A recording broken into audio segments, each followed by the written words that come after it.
بسمillahirrahmanirrahim۔ السلام علیکم۔ پروگرام علم و حکمت میں خوش آمدید۔ میں ہوں محمد حسن الیاس۔ ناظرین کرام، مسلمان امت کے عروج و زوال کی داستان کے اسباب وجوہ العلم غام صاحب سے سمجھ رہے تھے۔ سلسلہ گفتگو کی آج چھٹی نشست ہے۔ ایک پہلو پر غام صاحب سے تفصیلی استفادے کا سفر جاری۔ آغاز کرتے ہیں سابق ہمارے تشریف فرما جناب جاوید احمد غامدی صاحب۔ السلام علیکم غامدی صاحب۔ وعلیکم السلام۔ ہم سب بڑے تسلسل سے ہم چل رہے ہیں۔ ہم نے سب سے پہلے یہ جانا کہ مسلمان امت کے زوال کے اسباب کیا ہیں، ایک چیز علم اور عمل کے باب میں اخلاقی نحتاط کیا ہوتا ہے، علمی پہلو سے جو دینی علم ہے وہ کیسے اثر انداز ہوا ہے، اس کے بعد قومی حیثیت کیا ہے جس کے اندر یہ قومیں آئی تھیں۔ آپ نے آغاز کیا تھا ہم سے گزشتہ نشست میں بڑی تفصیل سے زیر بحث آیا کہ اللہ تعالیٰ نے دنیا کے وسط میں 2 قوموں کا انتخاب کیا، ان کو شہادت کے منصب پر فائز کیا، اور پھر ان کے ساتھ ایک خاص سنت ہے، خاص قاعدہ ہے، خاص اللہ تعالیٰ کا معاملہ ہے جس کا ظہور ہوتا ہے۔ بنی اسرائیل کے ساتھ وہ معاملہ کیسے ہوا تھا، اور دنیا میں ان پر اس فضیلت کی حیثیت سے جب عذاب آیا تو وہ کیا تھا۔ تیتس رومی کا بھی ذکر ہوا، اور اسی کے ساتھ ولیکت مختصر کا، اور آپ نے وہ بتایا غام صاحب کہ قرآن مجید میں ہے کہ جب جب تم یہ کرو گے تب تب تمہیں مار پڑے گی۔ تو بنی اسرائیل کی حد تک تو 2-4 کی طرح قرآن مجید بھی واضح ہے، اور خود تورات بھی اس کا حوالہ دیتی ہے۔ آگے بڑھاتے سلسلہ گفتگو کو یہ بیان کیجیے گا کہ ان کے بارے میں تو مذکور ہے، ہمارے ساتھ کیا ہوا، خدا کی سنت کے ظہور کے کیا مراحل رہے، اور کیا بالکل اسی طرح سے یہ ہمارے ساتھ بھی روح عمل ہے جیسے کہ بنی اسرائیل کے ساتھ تھی۔ اس کے حوالے شواہد قرآن مجید میں کہاں ہیں؟ یہ بات تو میں اپنی گفتگو میں بہت وضاحت کے ساتھ عرض کر چکا ہوں کہ ایک ہی قانون ہے۔ یہ قانون ذریت ابراہیم کے بارے میں قرآن مجید میں بھی بیان ہوا ہے اور بائبل میں بھی بیان ہوا ہے۔ اس میں جو ذمہ داری دی گئی ہے قانون اس سے متعلق ہے۔ ٹھیک۔ اللہ تعالیٰ نے جب نبوت کا ذکر کیا ہے تو کچھ قوانین کسی خاص پیغمبر کا نام لے کے بیان کرتی ہیں۔ مثلا رسالت مآب صلی اللہ علیہ وسلم کا ذکر کرتے ہوئے سورہ حاقہ کے آخر میں یہ بتا دیا ہے کہ اللہ تعالیٰ پیغمبروں پر گرفت کس طرح کرتے ہیں۔ ظاہر ہے کہ اس سے یہ بات معلوم ہو گئی کہ جہاں جہاں نبوت ہوگی، رسالت ہوگی، جو لوگ اس ذمہ داری کے لیے منتخب کیے جائیں گے، یہ قانون ان سب کے لیے ہے۔ اللہ تعالیٰ نے قرآن مجید میں یہ بتایا کہ میں نے ان کو شہادت کے منصب پر فائز کیا ہے، اور میں یہ عرض کر چکا ہوں کہ اس منصب کے لیے اللہ تعالیٰ نے استفاء فرمایا ہے۔ استفاء اللہ کے انتخاب کا نام ہے۔ اس سے جو تکوینی حقائق ہمارے سامنے آتے ہیں ان میں سے بعض کا میں نے قانون کے طور پر ذکر کر دیا۔ ظاہر ہے کہ تکوینی حقائق کے بارے میں ہمیں اللہ تعالیٰ ہی کے کلام کی مراجعت کرنا ہوتی ہے، اس کی کتاب، اس کی کتابیں، اس کے پیغمبر، اس کی طرف سے نازل ہونے والا علم تنہا یہی ہے جو ہمارے لیے اس معاملے میں ماخذ بن سکتا ہے۔ میں نے یہ عرض کیا تھا کہ ذریت ابراہیم کے لیے اس استفاء کا جب قرآن نے ذکر کیا تو یہ بتایا کہ ہم نے آل ابراہیم کا استفاء کیا اور پھر آل عمران کا بھی۔ اس سے یہ بالکل واضح ہو گیا کہ جس طریقے سے یہود اس منصب پر فائز تھے، اسی طریقے سے سیدنا مسیح علیہ السلام کی دعوت کے علمبردار بھی فائز ہوئے۔ وہ ابتدا میں یہودی میں سے تھے، ان کے پہلے ایمان لانے والے اسی قوم کے اندر سے جن کے اندر ان کی بعثت ہوئی، اور اس کو قرآن مجید نے آل عمران کے لفظ سے بیان کیا ہے۔ اس چیز کو سمجھ لینے کے بعد اب اس بات کو بھی ذرا دہرا لیجئے کہ وہ لوگ جو کسی دعوت پر ایمان لا کے ان کا حصہ بنتے ہیں جی، ان کے لیے بھی ظاہر ہے کہ طبعاً وہی قانون روبہ عمل ہو جاتا ہے۔ جس طریقے سے اگر یہود پر ایمان لائیں یا ان کی دعوت پر کچھ لوگ ایمان لائیں اور ان کا حصہ بن جائیں تو بائبل میں ان کو پردیسی کا لفظ دیا گیا ہے، اور یہ بتایا گیا ہے کہ یہ وہ لوگ ہیں جن کے لیے وہی قاعدے ہوں گے۔ یعنی جب کوئی معاملہ بنی اسرائیل کے ساتھ ہوگا تو ان کے حلیف کی حیثیت سے، ان کے توابع کی حیثیت سے وہی معاملہ ان کے ساتھ بھی ہو جائے گا۔ اسی طرح کی صورتحال کو مسیحیوں کے لیے قیاس کر لیجئے۔ یعنی ان کی دعوت ابتدا میں یہودی کے اندر سے اٹھی، سیدنا مسیح کے ماننے والے انہی کے اندر سے تھے، وہ لوگ اٹھے اور انہوں نے جا کر اپنی دعوت پیش کی۔ اس دعوت کو اللہ تعالیٰ نے فروغ عطا فرمایا۔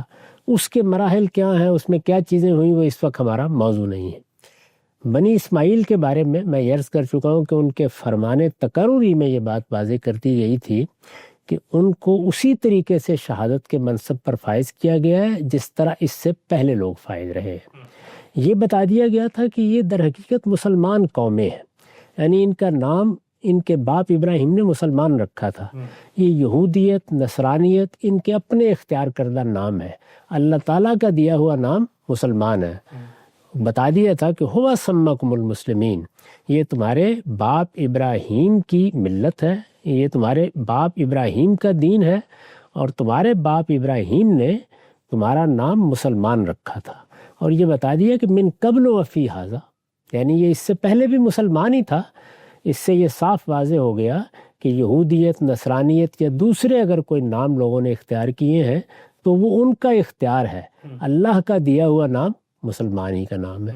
تو مسلمان قومیں کہہ لیجئے، آپ ذریت ابراہیم کہہ لیجئے، وہ قومیں جن کا اللہ نے استفا کیا، یہ تعبیر اختیار کر لیجئے۔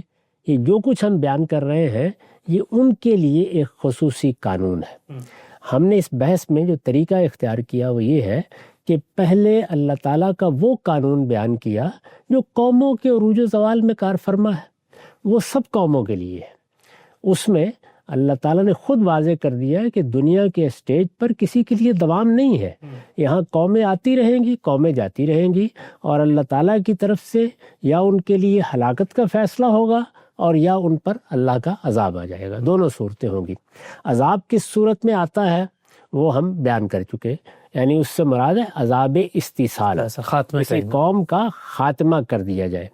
اب جب آپ ان قوموں کو سامنے رکھتے ہیں تو سب سے پہلی چیز جو قرآن سے واضح ہو جاتی ہے وہ یہ ہے کہ قیامت ہی ان کے لیے اب آخری فیصلے کا دن ہے۔ اچھا، یعنی اس سے پہلے نہ یہ قومیں ہلاکت کی نظر ہوں گی، نہ ان پر کوئی عذاب استیصال آئے گا، خاتمہ نہیں ہوگا، ان کا خاتمہ نہیں ہوگا، یہ بتا دیا گیا۔ یعنی ذریت ابراہیم ہے جس کو دنیا کی قیامت تک کے لیے امامت دی گئی ہے، یہ باقی رہیں گے۔ چنانچہ ایک ایک کے بارے میں یہ بات واضح ہو جاتی ہے، یعنی مسیحی بھی باقی رہیں گے، یہود بھی باقی رہیں گے، اور وہ اقوام جو اب اپنے آپ کو مسلمان کہتی ہیں، جنہوں نے اصل نام کو زندہ کیا، اس کی تجدید کی ہے، اور اصل دین کو بھی زندہ کیا ہے، اس کی بھی تجدید کی ہے، وہ بھی اسی طریقے سے موجود رہیں گے۔ چنانچہ یہ دیکھیے کہ الی یوم القیامہ کہہ کے یہ بتا دیا گیا ہے کہ مسیحی تمہارے اوپر اپنا غلبہ، سیاسی غلبہ قائم کیے رکھیں گے، یہود کو بتایا گیا ہے۔ تو اس کا مطلب یہ ہے کہ وہ جن کا سیاسی غلبہ ہے ان کو بھی رہنا ہے، اور وہ جن کو مغلوبیت یا محکومی کی سزا دی گئی ہے ان کو بھی رہنا ہے۔ اور اس میں جو الفاظ ہیں وہ کیا ہیں؟ الی یوم القیامہ، اللہ تعالیٰ نے قیامت کے دن تک کے لیے یہ فیصلہ کر دیا ہے، اور اس فیصلے سے تم کو خبردار کر دیا تھا۔ یہ آیات میں اس سے پچھلی نشست میں پیش کر چکا ہوں، یہ بتا چکا ہوں کہ ان کی کیا نوعیت ہے۔ اب ذرا یہ بھی دیکھ لیجئے کہ ان پر پھر جو سزا نازل ہوگی یا کبھی عذاب کا تازیانہ برسے گا تو اس کی کیا نوعیتیں ہیں۔ بنی اسرائیل کی تاریخ کا مطالعہ کرنے سے معلوم ہوتا ہے کہ اس کی بالعموم 3 صورتیں متصور ہو سکتی ہیں۔ یعنی ایک یہ کہ خود ان کے اپنے اندر سے بعض لوگ اٹھیں اور یہ باہمی تصادم یا خانہ جنگی میں مبتلا ہو جائے، جس طرح کے مسلمانوں کے ہاں ہم بھی دیکھتے ہیں کہ سیدنا علی کے زمانے میں یہ صورتحال پیدا ہو گئی۔ 5 سال کے لیے مسلمان خیر القرون میں خانہ جنگی سے گزرے۔ اس طرح کے معاملات ظاہر ہے کہ تنبیہ کے لیے سزا کے طور پر ہوتے ہیں قومی حیثیت سے۔ ایک قوم نے اگر اپنے فرائض ادا نہیں کیے یا اس میں سے کسی گروہ نے اٹھ کے بغاوت کر دی ہے یا کوئی غلط رویہ اختیار کر لیا، وہ بنی اسرائیل کی تاریخ سے ہی معلوم ہو جاتا ہے کہ جب ان کا کوئی ایک حصہ اس طرح کا اقدام کرتا ہے تو پھر پوری کی پوری قوم آزمائش میں مبتلا کر دی جاتی ہے، اس کے لیے گویا ایک سزا کا مرحلہ آ جاتا ہے۔ یہ معاملہ تو اندرونی نظم میں ہوتا ہے، اس میں وہی بات ہے کہ یُذِیقَ بَعْضَکُم بَأْسَ بَعْضٍ، یعنی اللہ تعالیٰ دونوں گروہوں کو یا ان گروہوں کے پھر مزید گروہوں کو اٹھا دیتا ہے اور وہ آپس میں ایک دوسرے کے ساتھ لڑتے ہیں، ایک دوسرے کو مارتے ہیں، ایک دوسرے کی طاقت کا مزہ چکھتے ہیں، اس سے تنبیہ ہوتی ہے، توجہ ہو جاتی ہے، پھر معاملہ آگے چل نکلتا ہے۔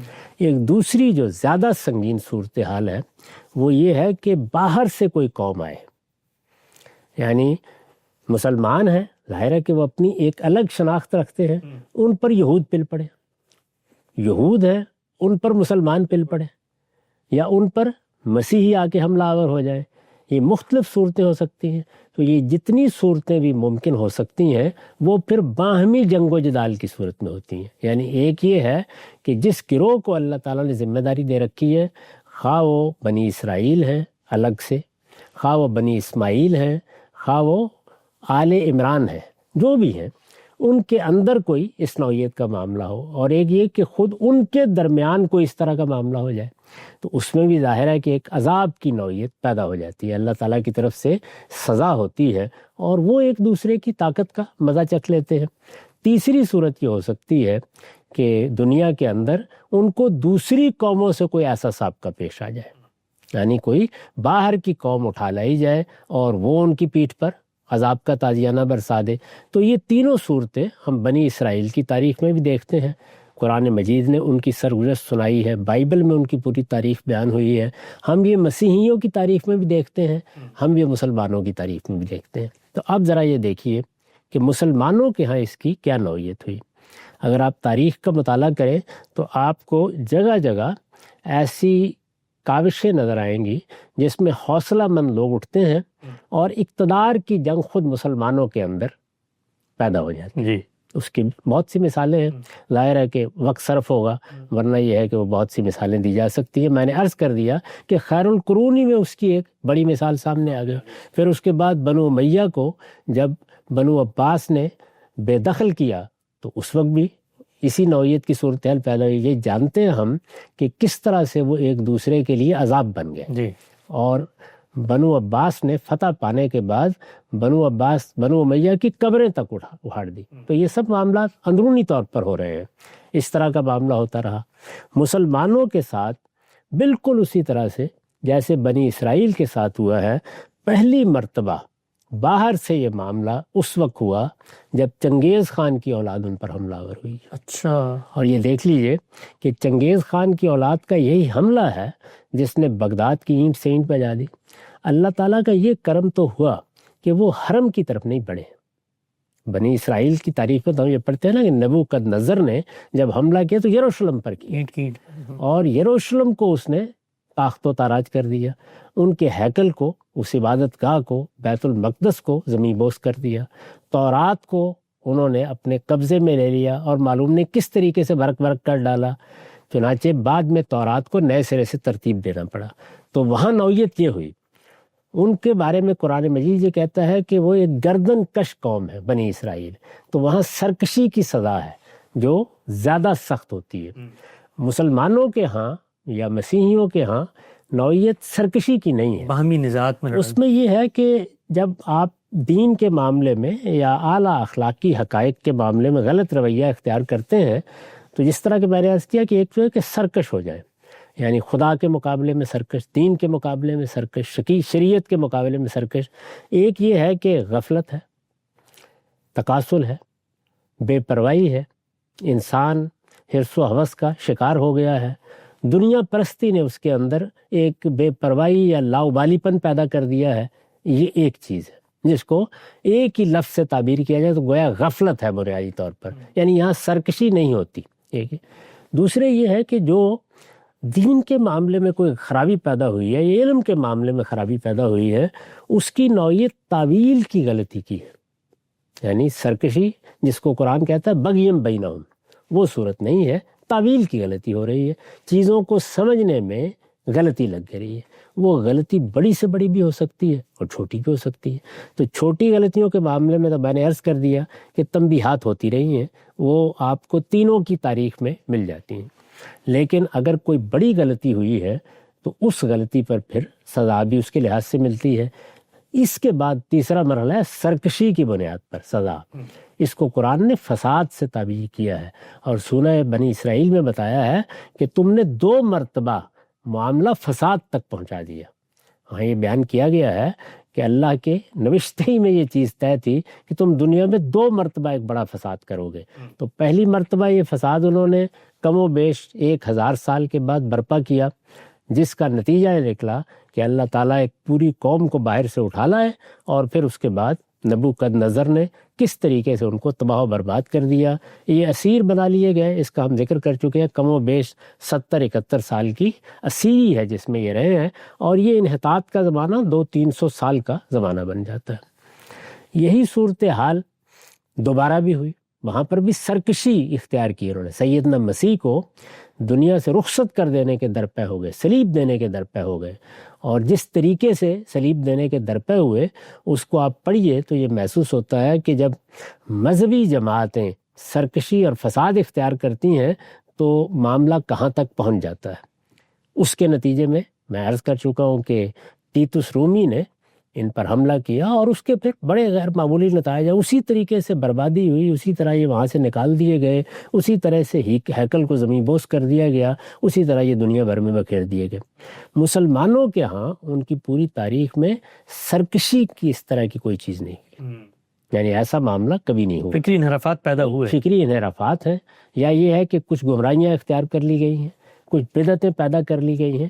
وہ بھی اس نوعیت کی نہیں ہے جس طرح مثال کے طور پر مسیحیوں نے پورے کے پورے دین ہی کو الٹ کر رکھ دیا، جس کو قرآن نے بیان کیا کہ ذلوا واذلوا، یعنی گمراہی بھی اختیار کی ہے اور دنیا میں گمراہی کے علمبردار بن کے کھڑے ہو گئے، اور گمراہی بھی توحید جیسی چیز کے بارے میں اختیار کر لی، اور حضرت مسیح کے بارے میں یہ تصور قائم کر لیا کہ وہ اللہ تعالیٰ کے بیٹے ہیں، اور اس طرح کے خرافات انہوں نے اختیار کر لی. مسلمانوں کے ہاں یہ چیز قومی حیثیت سے یا ان کی اقوام کی سطح پر کبھی نہیں ہوئی. چنانچہ اللہ تعالیٰ نے حرم کو بھی محفوظ رکھا. ان کی اندرونی خلفشار کے نتیجے میں حرم کو نقصان پہنچا، بارہا پہنچا، لیکن یہ کہ باہر سے کوئی حملہ آور نہیں ہوا، یا ایسا نہیں ہوا کہ اس کو اسی طرح خدا نخواستہ خاکم بدہن زمین بوس کر دیا گیا ہو. اسی طرح سے مدینہ کا حرم بھی اللہ کا شکر ہے، اس کی عنایت ہے کہ محفوظ رہا. تاہم بغداد کی اینٹ سے اینٹ بجا دی انہوں نے، جو مسلمانوں کا کیپٹل تھا، مسلمانوں کا جو دارالحکومت تھا، اس کی اینٹ سے اینٹ بجا دی انہوں نے. اور خلافت بنو عباس کا پہلی مرتبہ ایک بڑا ہی دردناک انجام لوگوں کے سامنے آیا. اس پر مرثیے کہے گئے، مسلمان اس پہ برسوں روتے رہے. یعنی وہ 1258 میں جب یہ حادثہ ہوا ہے تو یہ عالم اسلام کا ایک بڑا حادثہ تھا. اسی طرح کی کم و بیش صورتحال اگر آپ غور کر کے دیکھیں تو اندلس میں ہوئی، اور یہ زمانے زیادہ مختلف نہیں ہیں، یعنی کم و بیش ایک ہی زمانہ ہے جس میں وہاں پر بھی اسی طرح کی صورتحال پیدا ہونا شروع ہو گئی، وہاں پر بھی بلکہ اس سے ذرا پہلے ہو گئی تھی. وہ غالباً 1031 میں 11ویں صدی میں یہ سلسلہ شروع ہو گیا تھا. تو ان کے ہاتھ سے بھی ایسے ہی سلطنت چھین لی گئی، جو کچھ ان کو برتری حاصل تھی وہ ختم ہو گئی. اور اس کو عام طور پر مسیحی تاریخ میں بھی یہ بیان کیا جاتا ہے کہ یہ گویا دوبارہ فتح کرنے کا ایک عمل ہوا، یعنی مسیحیوں نے یہ کام وہاں کرنا شروع کر دیا. ادھر مسیحی اٹھے اور ادھر چنگیز خان کی اولاد اٹھی. یہ جو زمانہ ہے، اس زمانے میں بھی اگر آپ غور کر کے دیکھیں تو اگرچہ ایک جگہ تو یہ صورتحال ہوئی کہ بتدریج مسلمان غرناطہ تک سمٹ کر رہ گئے. آخری عمارتیں ان کی عمارتیں ہی تھیں، یعنی وہ ان کا خلافت کا نظم جو انہوں نے قائم کر لیا تھا، بنو امیہ کی خلافت، اور بڑی شاندار حکومت وہاں پہ رہی کم و بیش 600-700 سال تک، اس کا خاتمہ ہو گیا. غرناطہ میں آخری مرتبہ پھر چابیاں ان کے حوالے کر کے مسلمانوں نے اس کو چھوڑا ہے. اور اس میں بھی اگر آپ غور کر کے دیکھیں تو مسلمانوں پر وہ ایک عذاب بن کے نازل ہو. صرف اتنا ہی نہیں ہوا کہ فتح ہوئی ہے، بلکہ مسلمانوں کی مسجدیں گرائی گئی، مسلمانوں کی پرسیکیوشن ہوئی، مسلمانوں میں سے بے شمار لوگوں کو مسیحی بنانے کی جبراً کوشش کی گئی. اس طرح ایک عذاب بن کر وہ ٹوٹ پڑے. یہی معاملہ چنگیز خان کا ہوا. لیکن جس طرح وہاں غرناطہ میں پھر ایک حکومت صدی، 1.5 صدی، 2 صدی تک اسی طرح قائم رہی، یہاں پر بھی یہی معاملہ ہوا. اگر آپ دیکھیں تو بالکل ایک معاملہ ہوا، اور وہ یہ کہ خلافت عباسیہ اس نے بغداد سے اپنے آپ کو اٹھایا اور مصر کو اپنا مرکز بنا لیا، اور وہاں کم و بیش 200 سال تک یہ سلسلہ اسی طریقے سے جاری رہا. اللہ تعالیٰ نے جو مدت یوحنا عارف کے مکاشفے میں ہم دیکھتے ہیں کہ مقرر کر رکھی تھی، اگر اس کو درست مان لیا جائے تو وہ کم و بیش 1000 سال کی مدت ہے. تو یہاں ہم دیکھتے ہیں کہ 1517 میں پھر سلطان سلیم نے سلطنت عباسیہ کا خاتمہ کیا، اور اس کے بعد اپنی خلافت کا اعلان کر دیا، یعنی عثمانی خلافت کا اعلان کر دیا. تو یہ اگر آپ غور کر کے دیکھیں تو کم و بیش 200 سال کا عرصہ ہے جس میں طوائف الملوکی بھی رہی، مختلف خاندان بھی اٹھے. اس میں مختلف سلاطین نے اپنی حکومتیں بھی قائم کی، اور ایک کہہ سکتے ہیں کہ علامتی حیثیت سے بنو عباس کی خلافت بھی قائم رہی۔ قاہرہ کی خلافت اس کو کہا جاتا ہے، مصر کی خلافت کہا جاتا ہے، اور سلطان سلیم نے پھر آ کے اس کا باقاعدہ خاتمہ کیا۔ باقاعدہ خاتمے کا مطلب یہ تھا کہ عربوں کو اللہ تعالیٰ نے جو بڑی بادشاہی عطا فرمائی تھی وہ آخری درجے میں اس کے نتیجے میں ختم ہو گئی۔ یہ بالکل اسی طرح ہے جیسے بنی اسرائیل کے لیے پہلے فساد کی سزا ہے۔ یہاں چونکہ فساد کی نوعیت اس طرح کی نہیں، فساد کی انٹینسٹی بھی، لیکن آپ اس کے نتائج بھی کمتر دیکھتے ہیں، اور مسلمان اس میں بڑی حد تک اپنے علاقوں کو بچا لینے میں کامیاب رہے۔ ان کی خلافت بھی علامتی طور پر دوبارہ قائم ہو گئی، مجھے یہاں تک یاد پڑتا ہے 1261 میں دوبارہ قائم ہو گئی تھی۔ تو اس طریقے سے ایک تسلسل یا ایک کنٹینیوٹی ہے جو رہی، لیکن بڑی شدید سزا ملی، اور دونوں جانب ملی، یعنی ہسپانیہ میں بھی اور ادھر ان کی بڑی سلطنت میں بھی یہ صورتحال ہوئی۔ یہ پہلا موقع ہے جس وقت اللہ تعالیٰ نے وہ جو بات فرمائی ہے قرآن مجید میں، اور ایک قانون کے طور پر فرمائی ہے جس کا میں حوالہ دے چکا ہوں کہ وَلَئِن شَكَرْتُمْ لَأَزِيدَنَّكُمْ، اگر تم میرے شکر گزار بن کر رہو گے تو میں جو کچھ دیتا ہوں اس میں اضافہ کرتا چلا جاؤں گا، وَإِن كَفَرْتُمْ إِنَّ عَذَابِي لَشَدِيدٌ، لیکن اگر تم ناشکری اختیار کرو گے تو پھر میری پکڑ، میرا عذاب، میری سزا بھی بہت سخت ہوتی۔ یہ بیان کر دیا تھا۔ یہ پہلا موقع ہے۔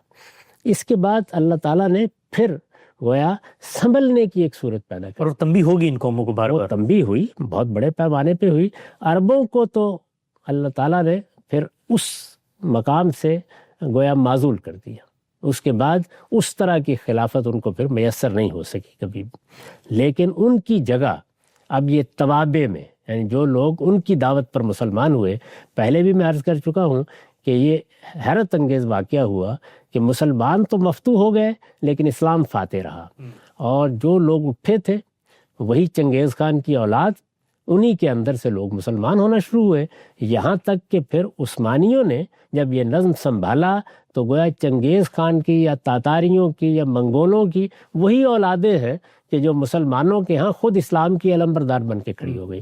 تو اسی کو ہمارے شاعر نے اس طرح بیان کیا کہ ہے یہاں فتنہ تاتار کے افسانے سے، پاسباں مل گئے کعبے کو صنم خانے سے۔ وہ پہلی مرتبہ تو یہ ہوا کہ اللہ تعالیٰ نے پھر کرم فرمایا۔ اس طرح کی بدترین صورتحال کے باوجود یہ کرم نوازی، یہ عنایت پھر کیا ہے؟ لئن شکرتم، یعنی شکر گزاری کا موقع دے دیا اللہ تعالیٰ نے۔ بالکل اسی طریقے سے آپ دیکھیں کہ ان کے ہاں کیا ہوا، یعنی یہود کے ہاں سائرس نے ان کو آباد کیا، دوبارہ وہ وہاں گئے، تورات دوبارہ مرتب کی گئی، پھر ان کو یروشلم کو آباد کرنے کا موقع ملا، ان کا ہیکل دوبارہ تعمیر ہو گیا جس کو وہ سیکنڈ ٹیمپل کہتے ہیں، اور وہ سب کچھ بحال کر دیا اللہ تعالیٰ نے۔ ظاہر ہے کہ وہ سب کچھ اس شان سے تو بحال نہیں ہوا جیسے یہاں نہیں ہوا، لیکن بہرحال بڑی حد تک بحال کر دیا، اور کم و بیش ان کو پھر 500 سال کی مہلت ملی۔ اسی طرح کا معاملہ یہاں دیکھیں، یہاں کم و بیش 300 سال کی مہلت ہے۔ اس 300 سال کے عرصے کے دوران مسلمانوں کی 3 بڑی سلطنتیں قائم ہو گئی، یعنی ایک لحاظ سے دنیا میں جو ان کا شکو تھا وہ بڑی حد تک بحال ہو گیا۔ ایک طرف سلطنت عثمانیہ، درمیان میں صفوی سلطنت، اور ادھر مغلیہ سلطنت۔ یہ تینوں سلطنتیں ہیں کہ جو پھر کم و بیش 250-300 سال تک دنیا میں پورے وقار کے ساتھ سر اٹھائے کھڑی رہی ہیں۔ یہ صورتحال ہوئی۔ اس کے بعد پھر دوسرا مرحلہ آ گیا، جیسے وہاں آیا، وہاں پر سیدنا مسیح کی بعثت ہوئی۔ سیدنا مسیح سے پہلے سیدنا یحییٰ کو بھیجا گیا، ان پر اللہ کی طرف سے آخری اتمام حجت ہوا، اور پھر انہوں نے فساد کا ارتکاب کیا تو پھر ٹائٹس پہ حملہ کر دیا۔ تو یہ صورتحال وہاں تو فساد کی صورت میں ہوئی۔ یہاں پر وہی اضمحلال، وہی زوال، وہی اخلاقی حدود کے معاملے میں پستی، اسی طرح سے علم سے بے نیازی اور بے پرواہی، شریعت کے معاملے میں جو اللہ کا عہد ہے اس سے متعلق غفلت، یہ چیزیں یعنی اسی درجے میں ہے، یہ پیدا ہونا شروع ہو گئی۔ ان کو آپ دیکھ سکتے ہیں تاریخ میں، ان عوامل کا ہم ذکر کر چکے ہیں۔ وہ عوامل جب سامنے آنے شروع ہوئے تو پھر اس کے بعد اللہ تعالیٰ دنیا کی قوموں کو اٹھا لایا، اور آپ یہ دیکھیے کہ اس میں کس طرح سے ایک چھوٹے سے جزیرے سے ایک قوم اٹھی، اسی طرح یورپ کی قومیں اٹھ کھڑی ہوئیں۔ ہمارے نزدیک تو گویا یاجوج ماجوج کے لشکر چل پڑے۔ اس کو اقبال نے بیان کیا تھا نا، کھل گئے یاجوج اور ماجوج کے لشکر تمام، چشم مسلم دیکھ لے تفسیر حرف ینسلو۔ اچھا یہ صورتحال دیکھی لوگوں نے، اور پھر آپ دیکھیے کہ انہوں نے آ کے ان تینوں سلطنتوں کا کم و بیش خاتمہ کر، عثمانی، مغلیہ اور ہماری تیسری تینوں سلطنتیں کم و بیش آہستہ آہستہ ایک کے بعد دوسری ختم ہوتی چلی گئی۔ پورے مسلمانوں کے علاقے پر وہ جو بائبل میں تعبیر اختیار کی گئی ہے کہ دنیا کے پھاٹکوں پر ان کا قبضہ ہو گیا اور ہماری سلطنتیں سب تاراج ہو گئیں، یعنی برٹش امپائر کا سب سے بڑا ظہور کہاں ہوا؟ وہ خود بر صغیر میں ہوا، ہم نے دیکھا۔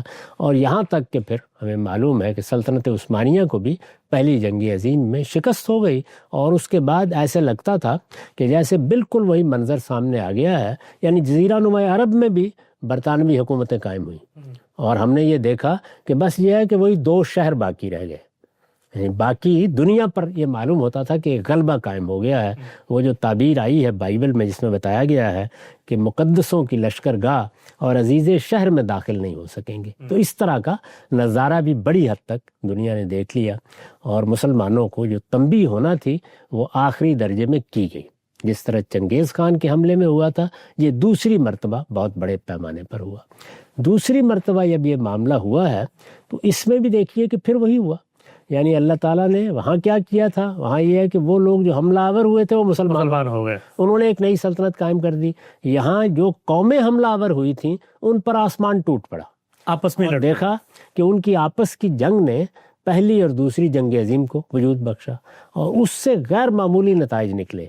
اس سے دنیا میں ایک نیا نظم وجود میں آ گیا، براہ راست قبضہ کرنے کی روایت ختم ہوئی۔ 1928 میں اعلان کر دیا گیا کہ اب دنیا میں کسی قبضے کو بھی جائز نہیں سمجھا جائے گا، فتوحات کی پوری تاریخ ہی کو لپیٹ دینے کا فیصلہ کر لیا گیا۔ یہ نہیں کہ واقع میں ایسا ہو گیا، لیکن یہ بڑے فیصلے ہوئے، اور دنیا میں جمعیت اقوام متحدہ جیسے ادارے بنا کر ایک بالواسطہ حکومت کرنے کا طریقہ دنیا کی بڑی طاقتوں نے اختیار کیا۔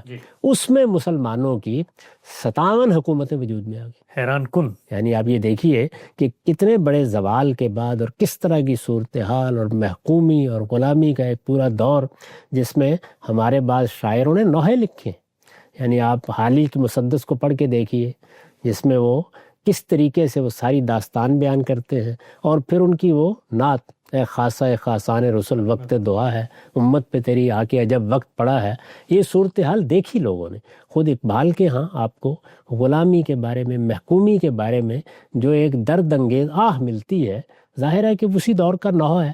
یہ صورتحال سب دیکھی ہمارے یہاں لوگوں نے، تاہم اللہ تعالیٰ نے عجیب کرم کیا، اور وہ یہ کہ وہی قومیں جو حملہ آور ہوئی تھیں ان کے لیے گویا آسمان سے جیسے بائبل کی تعبیر ہے ایک آگ اتری اور اس نے ان کو بسم کر ڈالا، اور نتیجے کے طور پر وہ اپنی جگہ پر سمٹنے کے لیے مجبور ہو گئیں، اور نتیجے کے طور پر دنیا میں ایک ایسا نظم وجود میں آیا جس میں مسلمانوں کی، میں نے جس طرح عرض کیا، 57 حکومتیں قائم ہو گئیں۔ 57 حکومتیں اگرچہ اس نوعیت کی خود مختاری کے ساتھ تو قائم نہیں ہو سکیں، لیکن ایک عالمی نظم کے تحت وہ یوں سمجھ لیجئے کہ آپ کو نیم خود مختاری حاصل ہو گئی۔ یہ وہ چیز ہے جس کو ہم اس صدی میں اللہ تعالیٰ کا ایک بڑا تحفہ کہہ سکتے ہیں، یعنی جو پچھلی صدی گزری ہے اس میں اللہ تعالیٰ نے یہ کرم فرمایا، اور ابھی تک یہی صورتحال موجود ہے، یعنی وہ 57 حکومتیں موجود ہیں۔ یہ وہ موقع ہے کہ جس موقع کے اوپر اب یہ سوال اٹھتا ہے کہ مسلمانوں کو کیا کرنا چاہیے تھا، کیا کرنا چاہیے، اور اب اگر اللہ تعالیٰ کی مزید عنایات ہوں تو ان تک پیش قدمی کے لیے کیا اقدامات ضروری ہیں۔ یہ میں نے ایک تصویر آپ کے سامنے رکھ دی ہے کہ اگر آپ غور کر کے دیکھیں تو مماثلتوں کے ساتھ کم و بیش وہی صورتحال ہے جو بنی اسرائیل کے ساتھ۔ ناظر، بڑی خوبی سے یہ نقطہ پہلی دفعہ اس طرح سے واضح ہوا ہے کہ کیسے مسلمان امت کی تاریخ میں، ہم مسلمان بالعموم قریب کی نگاہ سے جب دیکھتے ہیں تو ہمیں لگتا ہے کہ بہت کچھ ہمارے ہاتھ سے جا چکا ہے، دنیا کے اندر ہمیں وہ غلبہ حاصل نہیں ہے۔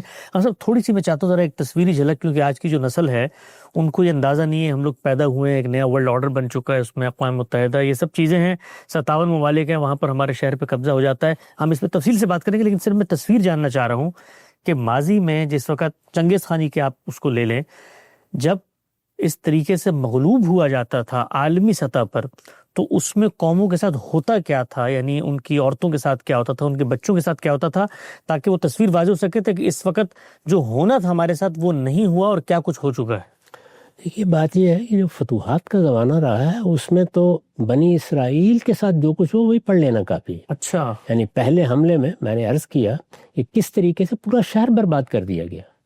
یعنی ان کی عورتیں سب کی سب زیادہ تر تعداد میں کنیزیں بنا لی گئیں. جی. کم ہی تھیں جن کو چھوڑا گیا. نوجوانوں کو اپنے رتھوں میں لوگوں نے باقاعدہ یعنی جانوروں کی طرح باندھ لیا. بہت صورتحال خراب رہی ہے. یہی معاملہ دوبارہ بھی ہوا. میں نے تو عرض کیا کہ پوری قوم کو اٹھا کر لے گئے اور اسیر بنا لیا. اور اس کی جو تصویریں بائبل میں سامنے آتی ہیں اس سے معلوم ہوتا ہے کہ لوگوں کے لیے نماز پڑھنا ناممکن بنا دیا گیا. یعنی ان کے لیے دین پر عمل کرنا ناممکن بنا دیا گیا. اسی طریقے سے چنگیز خان نے جس طریقے سے سروں کے منار بنائے ہیں، جس طریقے سے یہ سارے علاقے ہوئے، افغانستان کا علاقہ، ایران کا علاقہ، اس کو فتح کرتے ہوئے نکلے ہیں. اور ہمیں معلوم ہے کہ کس طریقے سے انہوں نے جا کے بغداد کی اینٹ سے اینٹ بجائی ہے، اور پھر بغداد میں خلیفہ کے ساتھ کیا معاملہ کیا ہے، کس طرح سے اس کو قالین میں لپیٹ دیا گیا ہے، اور کیسے اس کا دردناک انجام ہوا ہے. تو یہ سارے معاملات ہوتے رہے اس سے پہلے. اس میں شبہ نہیں ہے کہ جب یہ قومیں اٹھی ہیں دوبارہ، یعنی یورپی اقوام یہ حملہ آور ہوئی ہیں، انہوں نے آ کے اپنی کوٹھیاں بنائی ہیں، انہوں نے طاقت کی ہے. اور پھر دیکھ لیجئے کہ پورے علاقے پر، یعنی آپ افریقہ کے ممالک کو دیکھ لیں، ایشیا کے ممالک کو دیکھ لیں، اسی طرح مشرق کے بعید کے ملکوں کو دیکھ لیں، سب جگہوں پر یہ پہنچے ہیں. تو ان کے ہاں بھی اسی طریقے سے تجاوزات بھی ہوئی ہیں، زیادتیاں بھی ہوئی ہیں، لیکن اس درجے میں نہیں ہوئی، اس طریقے سے نہیں ہوئی جس طریقے سے ہم ماضی میں دیکھتے ہیں. اور اب جب کہ ان کو شکست ہوئی، اور ایک لحاظ سے وہاں تو شکست ہوئی، یعنی پہلی جنگ عظیم دوسری جنگ عظیم میں ان کی باہمی جنگ میں ایک گروہ کو شکست ہوئی، ایک فاتح رہا. لیکن فاتح گروہ کو ہمارے مقابلے میں تو بہرحال فتح ہی حاصل ہوئی. اس فتح کے بعد بھی اللہ تعالیٰ نے ایسے اسباب پیدا کیے کہ ایک نظم پیدا ہو گیا دنیا میں، جو بڑی حد تک اب ایک حوالہ بن گیا ہے. بین الاقوامی قانون یہ ہے، ضابطے یہ ہیں، دنیا میں یہ ہونا چاہیے، جمہوریت ہے، یہ حقوق ہے. اس طرح کی جتنی چیزیں ہیں یہ اس سے پہلے دنیا میں کہاں سنی تھی لوگوں نے. بالکل ٹھیک ہے. نقطہ بالکل واضح ہو جاتا ہے. عروج زوال کی اس داستان میں ہم اس مقام تک پہنچ چکے ہیں کہ مسلمان ملت پر شکست کے بعد دو بڑے تاریخی طور پر ایسے انحطاط اور زوال کے وہ اسباب جس کے بعد ہونا تھا لیکن اس کے برعکس کچھ صورتحال ہوئی، اس میں اب کیا رویہ ہے جو اختیار کیا جائے گا. اور اللہ کی جو سنت تھی لئن شکرتم لازیدنکم، شکر کرو گے تو مزید ملے گا. اس وقت جو کچھ ہمیں مل چکا ہے اس پر ہمیں کیا کرنا چاہیے جانیں گے. ہم سب سے اگلی نشست میں وقت یہاں پہ ختم ہوتا ہے. دوبارہ حاضر خدمت ہوں گے. اب تک آپ کو بہت شکریہ.